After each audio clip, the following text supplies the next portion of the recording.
Hello. अवाज आवे छे बेटा कम्प्लीट? यस हाँ सर। सर। ओके।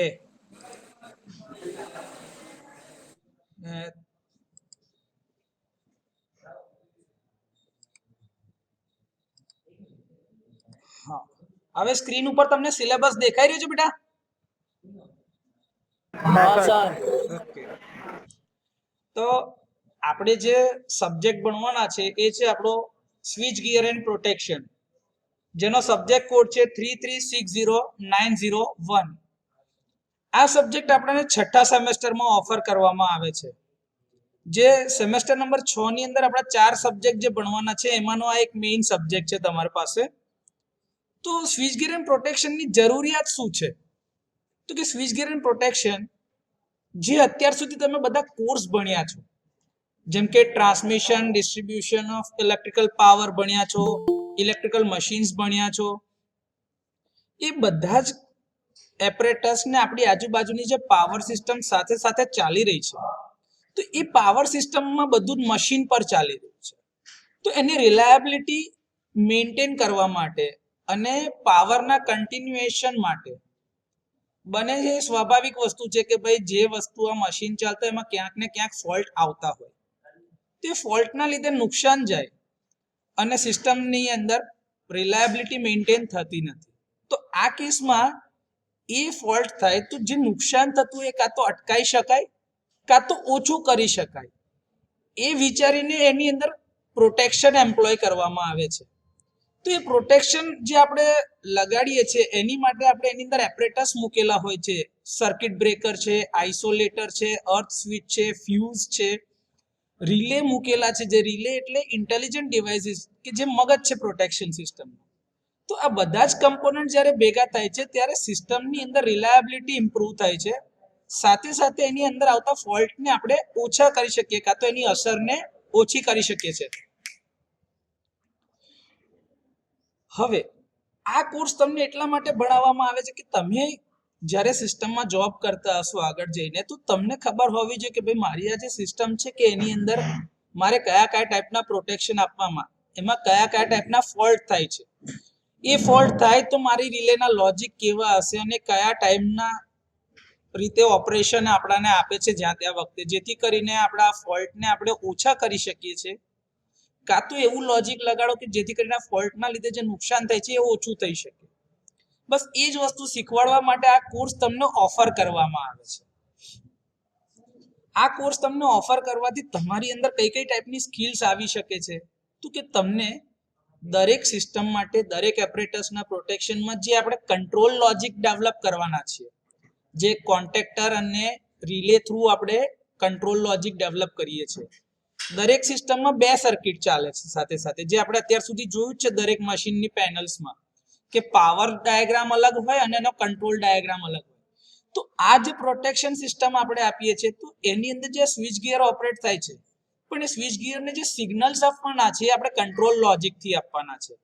તો તમે સાથે સાથે આની અંદર કંટ્રોલ સિસ્ટમ એટલે કે કંટ્રોલ લોજિક બી એનું ડેવલપ કરી શકો છો, અને પાવર સર્કિટની અંદરમાં જે બધા કમ્પોનન્ટ આપણે જે લગાડીએ છીએ પ્રોટેક્શનના, એ ડિવાઇસ જ્યારે ઓપરેટ થતા હશે ત્યારે એનાથી જે સિસ્ટમની અંદર રિલાયબિલિટી ઇમ્પ્રૂવ થાય છે એ વસ્તુ આપણે એની અંદર શીખવાના છે.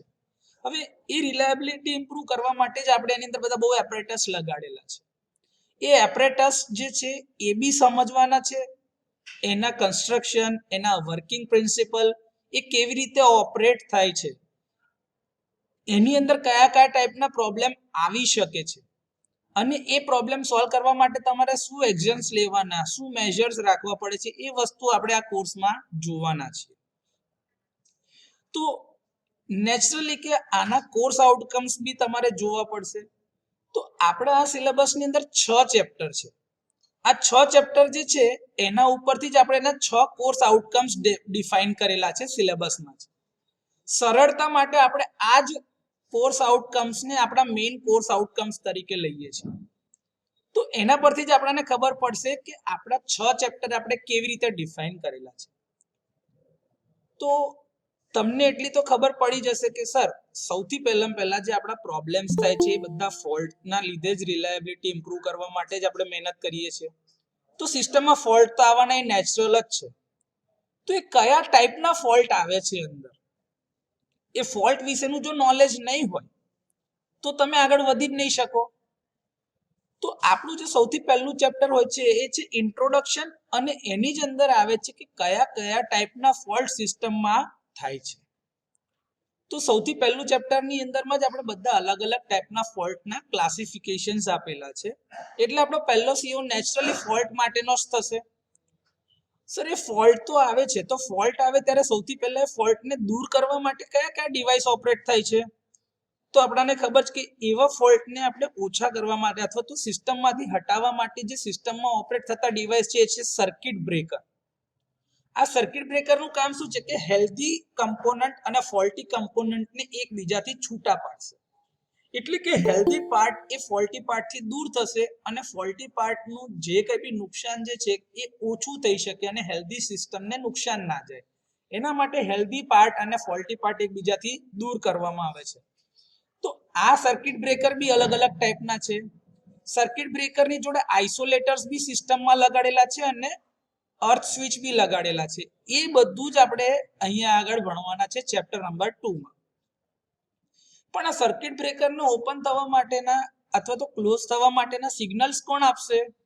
તો એનું માઇન્ડ એટલે કે રિલે. આપણે જે કામ કરવા છે આપણા હાથ પગના મૂવમેન્ટ માટે જે આપણને સિગ્નલ આપે છે, તો આપણું કંટ્રોલ લોજિક છે આપણું માઇન્ડ. એવું પાવર સિસ્ટમમાં એનું જે આ કંટ્રોલ લોજિક અથવા તો જેનું માઇન્ડ કહેવાય એ છે ઇન્ટેલિજન્ટ ડિવાઇસીસ, જેને આપણે રિલેઝ કહીએ છીએ. તો આ બધા અલગ અલગ ટાઈપના રિલે છે.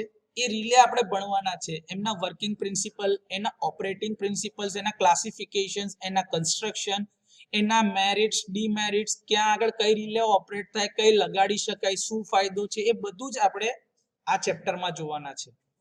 ઓકે, એના પછીથી આપણને ખબર છે કે સર પાવર જે જનરેટ થાય છે જનરેટિંગ સ્ટેશન્સમાં એ આપણા દ્વારા આપણા ત્યાં સુધી પહોંચે છે ટ્રાન્સમિશન નેટવર્ક અને ડિસ્ટ્રીબ્યુશન નેટવર્કથી.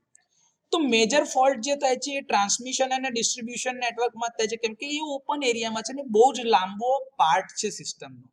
તો એના પ્રોટેક્શનની ફિલોસોફી અથવા તો એ પ્રોટેક્શન કેવી રીતે આપવા, કયા ટાઈપની રિલે એમાં વપરાય છે, કયા કયા પ્રોબ્લેમ્સ આવતા હતા, એમાં રિલાયબિલિટી વધારવા માટે કયા કયા એડવાન્સમેન્ટ્સ આપણે જોઈએ છે, એ બધું જ આપણે ચેપ્ટર નંબર 4 માં જોવાના છે. એટલે ચેપ્ટર નંબર 4 નો સીઓ છે maintain the protection of transmission line and feeder from various faults. એટલે આપણે એ કયા કયા ટાઈપના ફોલ્ટ એમાં થશે, એના ક્લાસિફિકેશન જોઈશું, કયા કયા ટાઈપના પ્રોટેક્શન સિસ્ટમ એમ્પ્લોય કરી શકાય ટ્રાન્સમિશન અને ડિસ્ટ્રીબ્યુશન નેટવર્કમાં. નેચરલી હવે બીજી એક વાત રહી, સર પાવર જે છે જનરેટ થાય છે તો ત્યાં આગળ તો આપણું ઓલ્ટરનેટર મૂકેલું છે ને, તો એ ઓલ્ટરનેટરમાં જ કોઈ પ્રોબ્લેમ થાય તો, અને ઓલ્ટરનેટર પછીથી બીજો સ્ટેજ આવે છે આપણા ટ્રાન્સફોર્મર્સનો. અને આપણા ડિસ્ટ્રીબ્યુશન નેટવર્કમાં તમે જોવા જાઓ તો ડિસ્ટ્રીબ્યુશન ટ્રાન્સફોર્મર છે, ટ્રાન્સમિશન નેટવર્કમાં જાઓ તો પાવર ટ્રાન્સફોર્મર્સ મૂકેલા જ છે. તો ટ્રાન્સફોર્મર બી ઇમ્પોર્ટન્ટ પાર્ટ છે, બસ બાર્સ લાગેલા છે, જનરેટર્સ છે જેને આપણે ઓલ્ટરનેટર્સ કહીએ છીએ, અને સૌથી વધારે કે જે ઇન્ડસ્ટ્રીમાં ચાલતો લોડ દરેકના ઘરમાં બી જે અવેલેબલ છે મોટર, એટલે કે ઇન્ડક્શન મોટર. તો આ બધા જ સાધનો જે એપરેટસ કે જે આપણા ફંક્શનિંગમાં બહુ જ ઉપયોગી છે એના બી પ્રોટેક્શન એટલે કે ઇક્વિપમેન્ટ પ્રોટેક્શન આપણે જોવાના છે. તો એ નંબર આપણો ચેપ્ટર નંબર 5 છે. આપણે અત્યાર સુધી જે બી વિઝિટમાં ગયા તો દરેક સબસ્ટેશનમાં આપણે જોઈએ છે કે ભાઈ શરૂઆતમાં અને એન્ડમાં એ દરેક તમે જ્યાં આગળ બી ગેન્ટ્રી જોવો છો, જ્યાં આગળ એન્ટ્રી ને એક્ઝિટ છે, લાઇનનું ઇનકમર અને આઉટગોઈંગ જ્યાં આગળથી જાય છે ત્યાં આગળ આપણે લાઇટનિંગ એરેસ્ટર્સ લગાડેલા હોય છે. એ લાઇટનિંગ એરેસ્ટર્સ જે છે એ લાઇટનિંગ સર્જ અને સ્વિચિંગ સર્જની સામે આપણને પ્રોટેક્શન આપવા માટે લગાડેલા છે. કેમ કે સડન જે હાઈ વોલ્ટેજ આવે છે એનાથી સિસ્ટમના ઇન્સ્યુલેશન લેવલ પર અસર થાય છે. તો આપણું ચેપ્ટર નંબર 6 એના માટે જ ડિઝાઇન કરેલું છે કે ભાઈ protect power system against over voltages. તો આ રીતે આપણા 6 ચેપ્ટર આપેલા છે અને 6 એ 6 ચેપ્ટરના 6 અલગ અલગ સીઓ છે. પહેલું કે આપણે ફોલ્ટ આઈડેન્ટિફાઈ કરો, ફોલ્ટ આઈડેન્ટિફાઈ કર્યા પછી સર્કિટ બ્રેકરને ઓપરેટ કરી એટલે સર્કિટ બ્રેકર આઇસોલેટર અને અર્થ સ્વિચના ઓપરેશન વાળું આવશે, એના કન્સ્ટ્રક્શન વાળો સીઓ.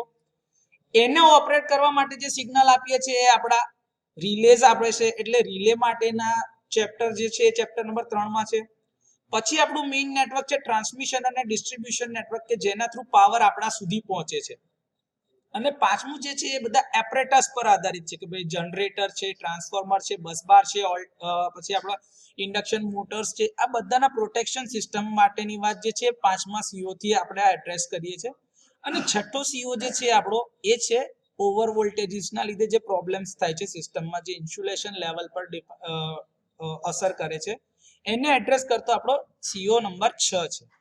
આ સીઓ નું ફૂલ ફોર્મ થાય છે કોર્સ આઉટકમ, કે આ કોર્સ થી શું આપણે અચીવ કરવા માંગીએ છીએ, કે આ કોર્સમાંથી તમે જે શીખો છો એ શું શીખવાડવા માટે આ કોર્સ ઓફર કરવામાં આવ્યો છે, કે એના ચેપ્ટર્સ કેમ ડિફાઇન કરેલા છે, એ જે તમને શીખવાડે છે તમારું કોર્સ આઉટકમ્સ છે. આ અલગ અલગ કોર્સ આઉટકમ્સ ને એડ્રેસ કરવા માટે જ આપણે તમારા રેગ્યુલર લેક્ચર લેબ લઈએ છીએ, એની સાથે સાથે ફિલ્ડ વિઝિટ લઈએ છીએ. તમને ફિલ્ડ વિઝિટની સાથે સાથે અમુક વાર એક્સપર્ટ લેક્ચર રાખીએ છીએ જે સિલેબસની બહારનો ટોપિક છે પણ ઇમ્પોર્ટન્ટ છે સમજાવવા માટે આપણે આ બધી એક્ટિવિટીઝ કરીએ છીએ. અને એન્ડ સેમેસ્ટરમાં તમારે એની એક્ઝામ્સ બી આપવાની હોય છે ને વચ્ચે મિડ સેમેસ્ટરમાં બી એક્ઝામ આપવાની હોય છે. એન્ડ સેમેસ્ટરમાં તમારી પ્રેક્ટિકલ એક્ઝામ બી થાય છે, જે આપણે વાઇવા પ્રેક્ટિકલ એક્ઝામ લઈએ છીએ. અને એવી જ તમારે કન્ટિન્યુઅસ આપણું જે લેબમાં પ્રેક્ટિકલ વર્ક થાય છે એને આપણે રેગ્યુલર અસેસ કરીએ છીએ. તો એના આધારે તમારા 70 અને 30 માર્ક્સ એટલે કે 100 માર્ક્સ તમારા થિયરી એક્ઝામના થશે, 20 અને 30 માર્ક્સ તમારા એક્સટર્નલ પ્રેક્ટિકલ એક્ઝામના. ટોટલ આપણો સબ્જેક્ટ 150 માર્ક્સનો છે. આની અંદર આપણી પાસે દર અઠવાડિયામાં 4 કલાક થિયરી સેશન્સ હશે અને એક લેબોરેટરીના 2 કલાક, એટલે ટોટલ 6 ક્રેડિટનો આપણો આ સબ્જેક્ટ છે. હવે તમે જુઓ તો તમારા યુનિટ નંબર 1 જે છે, જે આપણે વાત કરી કે ભાઈ પહેલો સીઓ યુનિટ નંબર 1 છે. અવાજ આવે છે આપણે બધાને? હા sir. Yes sir. Yes sir. તો જે આ ચેપ્ટર નંબર 1 જે છે એ આપણું બેસિક એલિમેન્ટ્સ છે પ્રોટેક્શનના, એના વિશેનું છે કે એનાથી આપણે શું શીખવાના છીએ. તો એની અંદરના આ બધા સબ ટોપિક્સ છે કે જેની અંદર આવશે પ્રોટેક્ટિવ સિસ્ટમની જરૂરિયાત શું છે, એનું બેસિક ફંક્શનિંગ કેવું છે, એનો બ્લોક ડાયાગ્રામ શું હોય, એનો બેસિક ડાયાગ્રામ શું છે, કયા કયા ટાઈપના ફોલ્ટ થાય છે, ફોલ્ટ થવાના કારણો શું છે ને એની અસરો શું છે એ જાણવાના છે. પછી પ્રોટેક્શનના ઝોન્સ કેવી રીતે અપાય, એમાં પ્રાઇમરી પ્રોટેક્શન શું છે, બેકઅપ પ્રોટેક્શન શું છે. પછી કે પ્રોટેક્શનના ટ્રાન્સફોર્મર્સ, જે આપણે ઇન્સ્ટ્રુમેન્ટ ટ્રાન્સફોર્મર કહે છે, જેને આપણે સીટી અને પીટી એટલે કે કરંટ ટ્રાન્સફોર્મર અને પોટેન્શિયલ ટ્રાન્સફોર્મર્સ જે ઓળખીએ છીએ એના વિશેની ઇન્ફોર્મેશન્સ છે. કરંટને લિમિટિંગ રિએક્ટર્સ જે છે એ એમાં ભણવાનું છે અને ન્યુટ્રલ અર્થિંગ વિશેની માહિતી ચેપ્ટર નંબર 1 માં આપેલી છે. એ જ રીતે ચેપ્ટર નંબર 2 આગળ આપણે કીધું કે ભાઈ પહેલો સીઓ હતો ટાઈપ ઓફ ફોલ્ટ માટે, તો બીજો હતો સર્કિટ બ્રેકર, આઇસોલેટર અને અર્થ સ્વિચને એટલે કે ભાઈ જે સર્કિટ ઇન્ટરપ્ટિંગ ડિવાઇસીસ છે એના માટેની વાત છે. તો એના ઓપરેશન જે છે અથવા તો એ ચેપ્ટરમાં આપણે કયા કયા કમ્પોનન્ટ કવર કરવાના છે એનું આ લિસ્ટ છે. તેમાં કયા કયા ટાઈપના ઇન્ટરપ્ટિંગ ડિવાઇસીસ આપણી પાસે છે, એના ક્લોઝિંગ અને ઓપનિંગના ઓપરેશનની સિક્વન્સ શું હોય છે, એમાં કઈ રીતે ઇન્ટરલોકિંગ કરેલું હોય છે, ફ્યુઝિસ કયા કયા ટાઈપના છે, એની કેરેક્ટરિસ્ટિક શું છે, એનું ટેસ્ટિંગ કેવી રીતે થાય, એની કઈ કઈ એપ્લિકેશન્સ છે, કયા ટાઈપના ફ્યુઝ કઈ એપ્લિકેશનમાં કયા વોલ્ટેજ લેવલ પર આપણે ઇમ્પ્લિમેન્ટ કરીએ છીએ, એ બધી વાતો ચેપ્ટર નંબર 2 માં છે. સાથે આઇસોલેટર શું છે, આઇસોલેટર કેમ લગાડવાના એના માટેની બી વાત કરેલી છે. અને મેઇન આપણો સીઓ કે જે આપણે સર્કિટ બ્રેકર્સ બધા અલગ અલગ ટાઈપના જોવાના છે, તો એમાં બધા અલગ અલગ ટાઈપના સર્કિટ બ્રેકર્સ છે. તો જ્યારે સર્કિટ મેક અને બ્રેક થતી હોય ત્યારે કોન્ટેક્ટ છૂટા થતા હશે, તો એ બધાની વચ્ચે જ્યારે કોન્ટેક્ટ સેપરેટ થાય તો એક આર્ક પ્રોડ્યુસ થતો હોય. તો એ આર્કના ફિનોમિના અને આર્કને ઓલવવા માટેની અલગ અલગ મેથડ્સ છે. સર્કિટ બ્રેકરના કન્સ્ટ્રક્શન, એના વર્કિંગ પ્રિન્સિપલ છે. કયા કયા ટાઈપના સર્કિટ બ્રેકર તમે ભણવાના છો એ છે, જેમ કે ઓઇલ સર્કિટ બ્રેકર છે, એર સર્કિટ બ્રેકર છે, એર બ્લાસ્ટ છે, એર બ્રેક છે, બે અલગ અલગ ટાઈપના બ્રેકર છે, SF6 સર્કિટ બ્રેકર છે અને વેક્યુમ સર્કિટ બ્રેકર જે માર્કેટમાં સૌથી વધારે ઉપયોગમાં લેવાય છે. એમાં ઓટો રિક્લોઝર ફંક્શન્સ બી આપેલા હોય છે, એટલે ઓટો રિક્લોઝર ફંક્શન્સ વિશેની માહિતી છે. એ સર્કિટ બ્રેકરના ટેસ્ટિંગ કયા કયા કરવામાં આવે છે એના વિશેની ઇન્ફોર્મેશન છે. રેઝિસ્ટન્સ સ્વિચિંગ શું છે એ બહુ ઇમ્પોર્ટન્ટ ટોપિક છે આની અંદર. અને HVDC high voltage DC transmission જે છે એમાં કયા કયા ટાઈપના સર્કિટ બ્રેકર વપરાય છે અને એમાં આર્કને ઓલવવા માટે શું કરવામાં આવે છે એ અહીંયા આગળ સમજેલું છે ચેપ્ટર નંબર 2 માં. ચેપ્ટર નંબર 3 બહુ ઇમ્પોર્ટન્ટ છે, જેની અંદર આપણે ઇન્ટેલિજન્ટ ડિવાઇસીસ જે કે સિસ્ટમના મગજ એટલે કે રિલેઝની વાત કરેલી છે. તો એમાં પ્રોટેક્ટિવ રિલે એટલે શું, એની ડેફિનેશન, પછી એના ક્લાસિફિકેશન્સ આપેલા છે કે ભાઈ એના વર્કિંગ પ્રિન્સિપલના આધારે એનું ક્લાસિફિકેશન, એના કન્સ્ટ્રક્શનના આધારે, કેટલી સેન્સિંગ ક્વોન્ટિટીઝ એ સેન્સ કરે છે એના આધારે, એનું ઓપરેટિંગ પ્રિન્સિપલ શું છે, કયા ટાઈપનું કન્સ્ટ્રક્શન ધરાવે છે, કયા પર્પઝમાં વપરાય છે, એના આધારે બધા એના ક્લાસિફિકેશન્સ આપેલા છે એ ભણીશું. રિલેને સેટ કેવી રીતે કરવાની છે એ જોઈશું. ડાયરેક્શનલ રિલે શું છે, ડિસ્ટન્સ રિલે શું છે એ જોવાના છે. નેગેટિવ ફેઝ સિક્વન્સ રિલે જાણવાના છે. સ્ટેટિક રિલે જાણવાના છીએ. એ સ્ટેટિક રિલેની અંદર પાવર ઇલેક્ટ્રોનિક જે તમે ચેપ્ટર સેમેસ્ટર 5 માં ભણેલા છો સબ્જેક્ટ, એ જ બધા પાવર ઇલેક્ટ્રોનિકના કમ્પોનન્ટનો યુઝ કરીને જે આપણે સ્ટેટિક ડિવાઇસ રિલે બનાવીએ છીએ એ એના વિશેની માહિતી લેવાની છે કે ભાઈ એ કેમ સિસ્ટમમાં આપણે લાયા, એનાથી ફાયદા શું છે, એનું કન્સ્ટ્રક્શન શું છે, કયા કયા ટાઈપના એ હોઈ શકે છે. પછી આગળ ઓર ઇન્ટેલિજન્સ સિસ્ટમ ડેવલપ કરી કે જેમાં માઇક્રો પ્રોસેસર બેઝડ રિલેઝ આપણે લઈને અને માઇક્રો પ્રોસેસર બેઝડ રિલે પછી અત્યારે જે એડવાન્સ ચાલે છે આપણા ડિજિટલ રિલેઝ, એના વિશેની થોડી ઇન્ફોર્મેશન્સ આપીશું. રિલેનું ટેસ્ટિંગ કરવા માટે શું જરૂરી છે, કયા ટાઈપના ટેસ્ટિંગ થાય છે, એનું મેન્ટેનન્સ કેવી રીતે કરાય, એ બધી જ ઇન્ફોર્મેશન ચેપ્ટર નંબર 3 માં આપેલી છે. ચેપ્ટર નંબર 4 ની અંદર જે આપણે કીધું કે ટ્રાન્સમિશન અને ડિસ્ટ્રીબ્યુશન નેટવર્ક કે જેના થ્રુ પાવર આપણા સુધી પહોંચે છે એના મેન્ટેનન્સની વાત છે. તો એમાં ટ્રાન્સમિશન લાઇનના પ્રોટેક્શનની સ્કીમ કઈ હોઈ શકે, એ પ્રોટેક્શન સ્કીમમાં overload protection, over current protection, earth ફોલ્ટના પ્રોટેક્શન, એમાં બી પાછા ટાઈમ ગ્રેડેડ પ્રોટેક્શન અને કરંટ ગ્રેડેડ પ્રોટેક્શન હતા. અને પછીથી ડેવલપ કરવામાં આવી નવી ટેકનિક અને કરંટ બેલેન્સ ડિફરન્શિયલ પ્રોટેક્શનની બી વાત એમાં જ કરેલી છે. સિસ્ટમમાં હજી ઓર એડવાન્સમેન્ટ અને રિલાયબિલિટી ઇમ્પ્રૂવ કરવા માટે કેરિયર એડેડ પ્રોટેક્શન લાયા. એ કેરિયર એડેડ પ્રોટેક્શનની અંદરમાં બે પાર્ટ છે, કેરિયર ઇન્ટર ટ્રિપિંગ, એમાં જે એક્સેલરેશન અને કેરિયર બ્લોકિંગ સ્કીમ. આ બે સ્કીમ વિશે જાણવાનું છે. પછી જે અત્યારે ટ્રાન્સમિશન લાઇનમાં સૌથી વધારે ઉપયોગમાં લેવાય છે ડિસ્ટન્સ પ્રોટેક્શનની વાત છે. એની અંદર બી ટાઈપ ઓફ ઓટો રિક્લોઝિંગ ફંક્શન્સની વાત કરેલી છે અને મેઇન આપણા પેરેલલ ફીડર અને રિંગ મેઇન સિસ્ટમના પ્રોટેક્શનની જે બી ફિલોસોફી છે એ આપણે જાણવાના છે ચેપ્ટર નંબર 4 માં.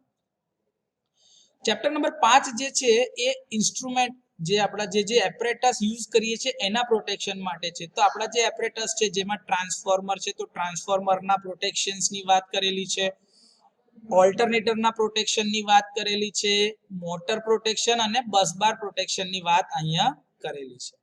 ચેપ્ટર નંબર 6 કે જેમાં લાઇટનિંગ સર્જ અથવા તો સ્વિચિંગ સર્જના આધારે જે ઓવર વોલ્ટેજના જે પ્રોટેક્શન આપવાના છે એની વાત કરેલી છે અને એનાથી ઇન્સ્યુલેશન પર શું અસર થાય છે, આ ઇન્સ્યુલેશનનું કોઓર્ડિનેશન કેવી રીતે હોય, બેસિક ઇન્સ્યુલેશન લેવલ શું છે, એ બધી જ ઇન્ફોર્મેશન અહીંયા આપેલી છે. અને આ જ ચેપ્ટરમાં અલગ અલગ ટાઈપના લાઇટનિંગ અરેસ્ટર્સ વિશેની બી ઇન્ફોર્મેશન તમને શેર કરેલી છે. આ જે 6 ચેપ્ટર છે એ ભણાવવા માટે ટોટલ આખો સિલેબસ જે આ 56 અવર્સમાં આપેલો છે એમાં દરેક ચેપ્ટર કેટલા કલાકમાં પૂરા કરવાના છે એની ઇન્ફોર્મેશન અહીંયા આપેલી છે. એમાંથી કેટલા માર્ક્સનું પૂછાશે, કેટલા માર્ક્સ જે છે એનું બાયફર્કેશન અહીંયા આપેલું છે તમને, કે ધારો કે પહેલું ચેપ્ટર જે છે એ 8 માર્ક્સનું છે, બીજું ચેપ્ટર 15, ત્રીજું ચેપ્ટર 15 માર્ક્સનું છે, ચોથું ચેપ્ટર 15 માર્ક્સનું છે, પાંચમું ચેપ્ટર આપણું 12 માર્ક્સનું છે, છઠ્ઠું ચેપ્ટર આપણું 5 માર્ક્સનું છે. તો ટોટલ આવી રીતે 70 માર્ક્સ આપણા થાય છે. આ 70 માર્ક્સના આધારે જ આપણે જે એક્ઝામ લઈએ છીએ એમાં મિડ સેમેસ્ટર એક્ઝામ્સ બી લઈશું, જેમાં વેટેજ આપણે 30 માર્ક્સની એક્ઝામમાં કન્વર્ટ કરીને લઈશું અને એમાં આ જ બધા જે સીઓઝ જે છે એ એડ્રેસ કરતા હોઈશું. બાકીના જે સીઓ રહી જતા હશે એના માટે આપણે અસાઇનમેન્ટ્સ તમને આપીએ છીએ. તો એ અસાઇનમેન્ટની રીતે આપણે એ સીઓ અટેન્ડ કરીશું અને અસાઇનમેન્ટની અંદર શું હોઈ શકે કે ખાલી ને ખાલી થિયરી ક્વેશ્ચન્સના આન્સર્સ નહીં હોય, એમાં બની શકે કે આપણે તમારી ક્વિઝ લઈશું, તમને કોઈક માઇનર પ્રોજેક્ટ આપીશું કે કંઈક એક્ટિવિટી તમને સજેસ્ટ કરીશું, કોઈક સ્પેસિફિકેશન કલેક્ટ કરવા માટે કહીશું, કાં તો તમને કહીશું કે ભાઈ કઈ કઈ કંપની સર્કિટ બ્રેકર બનાવે છે, એ બધી એક્ટિવિટી આપણે તમારી જોડે કરાવડાવીશું. એમાં તમારું ઇન્ડિવિજ્યુઅલ પરફોર્મન્સ કેવું છે એને આપણે જસ્ટિફાઈ કરતા હઈશું તમે એ પ્રમાણેના તમને માર્ક્સ આપવામાં આવશે અને ટોટલ આવી રીતે તમારા 30 માંથી માર્ક્સ મૂકવામાં આવશે ઇન્ટરનલમાં. એક્સપેરિમેન્ટ્સ જે છે અહીં આગળ સજેસ્ટેડ એક્સપેરિમેન્ટ્સના લિસ્ટ આપેલા છે આપણાને, જે ટોટલ 42 કલાક માટે છે, પણ એમાંથી આપણે જે પ્રેક્ટિકલ કરવાના છીએ એ પ્રેક્ટિકલનું લિસ્ટ આ છે.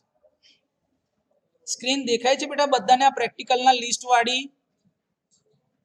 हाँ सर. हाँ सर. તમારા મેન્યુઅલ્સ જે આવશે એ મેન્યુઅલની અંદર તમારે જે પ્રિન્ટ કાઢવાની છે એની આ મેઇન ઇન્ડેક્સ છે કે જેમાં આપણા આ 14 એક્સપેરિમેન્ટ છે. જો દેખાય છે તમને આ switch gear and protection term 222 electrical એન્જિનિયરિંગની, અહીંયા તમે તમારું નામ લખશો ને એનરોલમેન્ટ નંબર લખશો.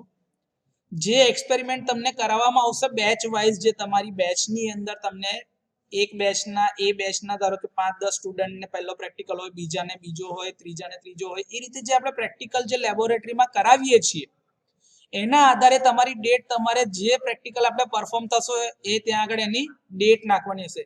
પેજ નંબર જે બી આયા હશે મેન્યુઅલની અંદર એ તમને દેખાશે, તમારે મેન્યુઅલના નંબર અહીંયા આગળ પેજ નંબર નાખવાના રહેશે. એના આધારે જે આપણે તમારા અસેસમેન્ટનો રૂબ્રિક બનાવેલો છે એ રૂબ્રિક્સના આધારે અહીંયા આગળ તમારા માર્ક્સ મૂકવામાં આવશે.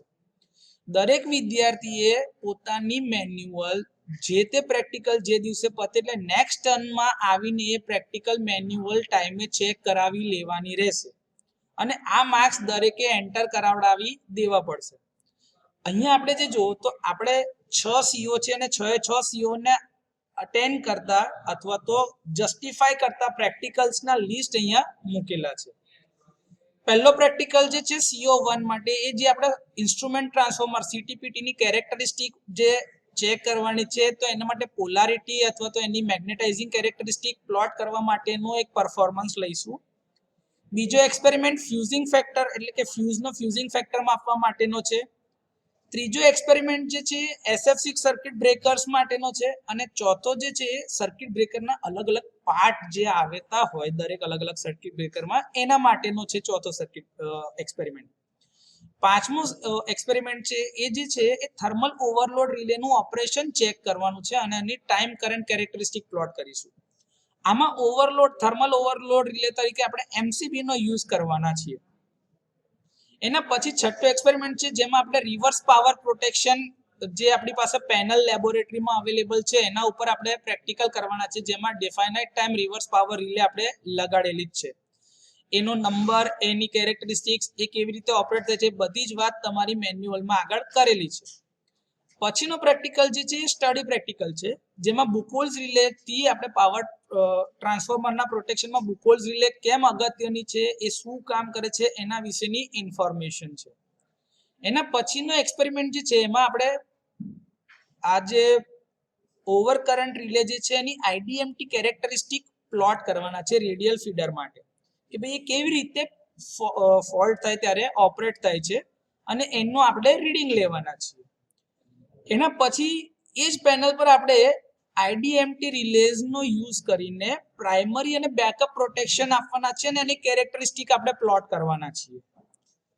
એના પછી છે કે ભાઈ જે આપણે ટ્રાન્સમિશન લાઇન્સ છે, ટ્રાન્સમિશન લાઇન્સની અંદર કયા કયા ટાઈપની પ્રોટેક્શન સ્કીમ્સ એમ્પ્લોય કરેલી હોય છે એ આપણે જોવાના છે, જેના માટે આપણે વિઝિટ પર જઈએ છીએ અથવા તો ત્યાં આગળ સબસ્ટેશનમાંથી આપણે એની બ્લુપ્રિન્ટ માંગીશું, જેથી કરીને આપણને ખબર પડે કે કયા ટાઈપના પ્રોટેક્શન અંદર એમ્પ્લોય કરેલા છે. એના પછી CO5 માટેના એપરેટસ જે છે એની અંદર આપણે જોઈશું કે ભાઈ ટ્રાન્સફોર્મર માટેના પ્રોટેક્શન કયા આપેલા હોય છે, એની પ્રોટેક્શન સ્કીમ શું છે, મોટરના પ્રોટેક્શન કયા છે. આની આપણી પાસે પેનલ બી અવેલેબલ છે, તો એના પર તમને પ્રેક્ટિકલ બી પરફોર્મ કરાવીશું. અહીં આગળ ઓલ્ટરનેટરમાં કયા કયા પ્રોટેક્શન આપવામાં આવે છે અને એ કેવી રીતે જસ્ટિફાઈ કરતા હઈશું એ શીખવાડીશું તમને. અને છેલ્લો પ્રેક્ટિકલ જે છે અલગ અલગ ટાઈપના લાઇટનિંગ એરેસ્ટર્સ ને સમજવાના છે જે સિસ્ટમમાં લગાડેલા હોય છે. જે તમારું રૂબ્રિક્સ જે છે એ આ રીતે ડિફાઇન કરેલો હશે CO વાઇઝ, જેમાં પહેલો ક્રાઇટેરિયા જે છે એ છે તમારું બેસિક નોલેજ. પ્રેક્ટિકલ માટે તમારું બેસિક નોલેજ કેટલું છે, તમારું ટેકનિકલ નોલેજ કેવું છે, એના આધારે તમને માર્ક્સ મૂકવામાં આવશે. આ જે આખો ક્રાઇટેરિયા છે 5 માર્ક્સનો છે, જેમાં જો તમને બધું જ સારામાં સારી રીતે આવડતું હશે તો તમારા 5 માંથી 5, તમને થોડું ઘણું આવડતું હશે, નોલેજ હશે, એકાદ બે ફંડામેન્ટલ્સ તમારા જરા બરોબર નહીં હોય, તમે કંઈક ભૂલ કરતા હશો તો તમારા માર્ક્સ એ પ્રમાણેના અકોર્ડિંગલી વેટ કરેલા છે. અહીંયા આગળ તમારું લેબોરેટરીની અંદર તમારું એન્ગેજમેન્ટ કેવું છે, તમે શું શીખવા માંગો છો, તમે કેટલા એક્ટિવ છો, એના આધારે તમારા બીજા 5 માર્ક્સ છે. તમને જે એક્ટિવિટી કરવાની કે ભાઈ ટ્રાન્સફોર્મર પ્રોટેક્શનનો પ્રેક્ટિકલ આવતા વખતે કરવાના છે, તો ટ્રાન્સફોર્મર પ્રોટેક્શનમાં કઈ કઈ રિલે ઓપરેટ લગાડી શકાય છે, એમાં કયા કયા ટાઈપની રિલે છે, તો ઇલેક્ટ્રોમેગ્નેટિક રિલેના નંબર લઈ આવો. તમે એવું હોય તો કે ભાઈ ઇલેક્ટ્રોમેગ્નેટિક રિલે આ બનાવે છે, ડિજિટલ રિલે આ કંપની બનાવે છે, તો એના વિશેની ઇન્ફોર્મેશન તમારી પાસે હોય તો તમારા એના અકોર્ડિંગલી તમારા માર્ક્સ મુકાશે. તમારે એથિકલ બિહેવિયર કેવું છે લેબોરેટરીમાં, તમે સેફટી મેજર્સ પર કેટલું ધ્યાન આપો છો, તમે તમારું ટર્મ વર્ક કેટલું ટાઈમે ચેક કરાવો છો, લેબ સેશનની અંદર તમે એકબીજાને કેવી રીતે સપોર્ટ કરીને કામ લો છો, એ બધી જ સ્કિલ્સને આપણે આઈડેન્ટિફાઈ કરીને તમારી જે રેગ્યુલારિટી છે બધાના આધારે તમારા માર્ક્સ મૂકીશું. બીજી એક વસ્તુ છે કે તમે રેગ્યુલર લેબમાં આવો છો ત્યારે રીડિંગ લખો છો, તમે તે ટાઈમ દરમિયાન સમજો છો કેવી રીતે, તમે એના કંટ્રોલ લોજિકને કેવી રીતે ઇન્ટરપ્રેટ કરો છો, એ બધી જ વસ્તુને તમે તમારી રેકોર્ડ બુકમાં કેવી રીતે લખશો અને એનું જે રિપોર્ટિંગ કરશો એના આધારે તમારા માર્ક્સ છે. બીજું લાસ્ટમાં તમારા વાઇવા આપણે જે લઈશું કે ભાઈ તમને જે સવાલો પૂછીશું, તમે એની અંદર ટર્મ વર્કની અંદરમાં સવાલોના જવાબો લખ્યા હશે, પણ બને કદાચ તમે કોક નામથી કોપી કર્યા હોય તો અમારે એ ચેક કરવું પડે કે તમે વ્યવસ્થિત લખો છો કે કેમ. તો એના આધારે આપણે તમારા થોડા વાઇવા સેશન્સ રાખીશું દરેક લેબના એન્ડમાં. એ 10 મિનિટની અંદરમાં દરેક વિદ્યાર્થીઓએ આ પોતાના વાઇવાના આન્સર્સને અંતે બધું તૈયાર કરવાનું, જેથી તમારું ચેકિંગ પ્રોપર થાય. તો આ ક્રાઇટેરિયા જે 30 માર્ક્સનો છે એના આધારે તમારા દરેક પ્રેક્ટિકલને આપણે અસેસ કરીશું અને એના માર્ક્સ આપણે અહીંયા આગળ મૂકવાના રહેશે. તમારી જે બી લેબોરેટરીમાં ફેકલ્ટી આવશે, ફેકલ્ટી આ જ પ્રમાણે તમારા માર્ક્સ મૂકશે અને અહીંયા આગળ સિગ્નેચર કરશે. તો આ રીતે તમારું ફાઇનલ સબમિશન જ્યારે આવશે ત્યારે તમારું રેગ્યુલર અસેસમેન્ટ થયેલું હશે તો તમારે ક્યાંય હેરાન થવું પડે નહીં. એટલે ફાઇનલ સબમિશન જ્યારે થાય ત્યારે તમારા કોર્સ કોઓર્ડિનેટરની સિગ્નેચર ને તમારું આ સબમિશન લેશું ઇન્ટરનલ, અને તમને ઇન્ટરનલ સબમિશનના માર્ક્સ આપણે આપીશું. આ જ ફાઇલ લઈને તમારે એક્સટર્નલ એક્ઝામિનરની સામે બેસવાનું, જ્યાં તમારા વાઇવા થશે. એ પ્રેક્ટિકલ વાઇવા પછી તમારે એક્સટર્નલ પતે એટલે તમારી આ ફાઇલ સબમિટ કરવાની રહેશે. આપણી આ જે સિસ્ટમ છે એ એકદમ ઇફેક્ટિવ છે. હવે જે આ વાત છે તમારા મિડ સેમેસ્ટરનો સિલેબસ છે, તો મિડ સેમેસ્ટરનો સિલેબસ આપણે ઓલરેડી તમને આપી દીધેલો છે. તમારા ગ્રુપમાં આ જે સોફ્ટ કોપી છે એમાં મારી બી સિગ્નેચર છે અને આપણા હેડ ઓફ ધ ડિપાર્ટમેન્ટની સિગ્નેચર સાથેનો જ સિલેબસ તમને ઓલરેડી શેર કરેલો છે. પહેલા જ દિવસથી આ તમારી પાસે અવેલેબલ છે જ. તો તમને ખબર હોવી જોઈએ કે તમારે આ વખતે મિડ સેમેસ્ટરમાં કેટલા ચેપ્ટર તૈયાર કરવાના છે અને તમારું પેપર કેવી રીતનું પૂછાશે. હવે જે આ સીઓ એડ્રેસ કરીએ છીએ એના માટેની જે બી ઇન્ફોર્મેશન છે એ તમારા લેક્ચર સેશન્સમાં તમને આપીશું. અત્યાર સુધી કોઈને કોઈ ડાઉટ કરો બેટા આ વાતમાં, કે ના સમજ પડી હોય એવું કઈ? ના સર. ઓકે, અહીંયા જો કોઈ ડાઉટ ના હોય તો હવે આપણે પ્રેક્ટિકલ સેશનમાં આગળ વધીએ.